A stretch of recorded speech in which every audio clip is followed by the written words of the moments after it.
So hi friends, welcome back to our YouTube channel. So friends, ఈరోజు మన movie review ఏంటంటే scoop.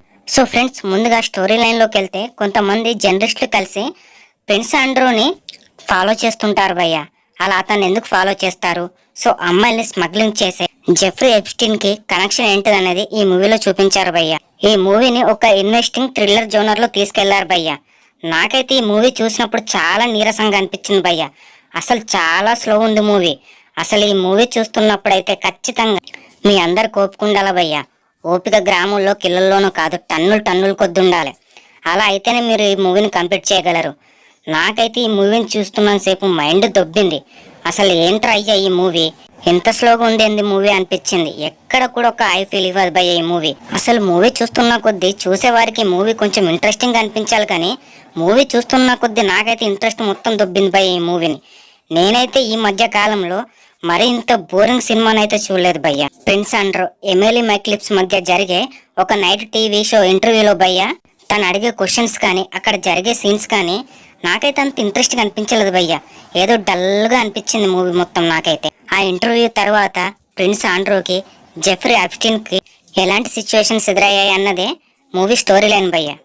ఆ interview తర్వాత వాళ్ళు ఫేస్ చేసిన సిచ్యువేషన్స్ చూపించారు భయ్య. ఆ సిచ్యువేషన్స్ కూడా అంత హైగా ఏం చూపించలేదు, ఏదో చూపించామంటే చూపించామన్నట్టు చూపించారు భయ్య. అసలు అలాంటి సిచ్యువేషన్స్ తర్వాత వాళ్ళు ఎంత సఫర్ అయ్యారు, అసలు వాళ్ళ పరిస్థితి ఏంటి అనే విషయాలను డీప్గా చూపించలేదు భయ్య. అందుకనేమో నాకు అంత ఇంట్రెస్ట్ అనిపించలేదు మూవీ ఎక్కడ కూడా. సో ఈ మూవీ ఇంటర్వ్యూ 2019లో ఒక సంచలనం సృష్టించిందని చెప్తున్నారు. మూవీ మాత్రం అంత సంచలనం సృష్టించినట్టు నాకైతే ఏం అనిపించలేదు భయ్య. మెయిన్గా జర్నలిస్టులు తలుచుకుంటే ఏం చేయగలరు, వాళ్ళ స్ట్రెంత్ ఏంటిదన్నది ఈ మూవీలో చాలా బాగా చూపించారు భయ్య. వాళ్ళు తలుచుకుంటే ఎంతటి నిజానైనా సరే ఇట్లనే బయట పెట్టగలరని చెప్పేసి ఈ మూవీలో చూపించారు భయ్య. నాకు అదొకటే కొంచెం నచ్చింది ఈ మూవీలో. ఏదైనా నచ్చిందంటే అదొకటే నాకు నచ్చింది భయ్య. ఇంకా మిగిలినంతా నాకైతే అంత పెద్దగా నచ్చలేదు భయ్య. సో ఓవరాల్గా మూవీ ఎలా ఉంది, చూడొచ్చా లేదా భయ్య అంటే మాత్రం నేనైతే ఈ మూవీని అస్సలు రికమెండ్ చేయను భయ్య. ఎందుకంటే నాకు మూవీ అస్సలు నచ్చలేదు. ఒకవేళ మీరు చూస్తా అంటే చూడండి, మీ ఇష్టం. నేనైతే ఈ మూవీని అస్సలు రికమెండ్ చేయను భయ్య, ఎందుకంటే నాకు ఈ మూవీ అస్సలు నచ్చలేదు. ఇంకా ఈ మూవీలో యాక్ట్ చేసిన యాక్టర్స్ విషయానికి వస్తే యాక్టర్స్ అందరు చాలా బాగా చేశారు భయ్య. యాక్టర్స్ యాక్టింగ్ నాకు చాలా బాగా నచ్చింది. ఇంకా డైరెక్షన్ డిపార్ట్మెంట్ విషయానికి వస్తే నాకైతే డైరెక్షన్ నచ్చలేదు భయ్య. సో ఇది రియల్ ఇన్స్టేట్ మీద బేస్ చేసుకొని తీసిన మూవీ అంటున్నారు. సో నాకైతే ఈ మూవీ అంత ఇంట్రెస్ట్ అనిపించలేదు. ఇంకా మూవీ చాలా డీప్ చూపించుంటే బాగుండని చెప్పేసి నాకు అనిపించింది భయ్య. ఇంకా ఈ మూవీలో బ్యాక్గ్రౌండ్ విషయానికి వస్తే భయ్య, అసలు ఈ మూవీలో బ్యాక్గ్రౌండ్ మ్యూజిక్ ఉందా అని డౌట్ వచ్చింది భయ్య. నాకైతే ఎక్కడ కూడా అసలు బ్యాక్గ్రౌండ్ మ్యూజిక్ ఉంది అనే ఫీలింగ్ అయితే ఎక్కడ కూడా కలగలేదు భయ్య. నాకు తెలిసి ఈ మూవీ చూడడం వల్ల టైం బొక్క భయ్య, అంతే, అంతకుమించి ఏం లేదు. ఒకవేళ మీరు ఈ మూవీ చూడాలంటే మీకు చాలా ఓపిక, చాలా ధైర్యం ఉండాలి భయ్య. ఈ మూవీ కంప్లీట్ చేశారంటే మీ అంత ధైర్యవంతులు లేరు భయ్య. నాకైతే అలా అనిపించింది భయ్య.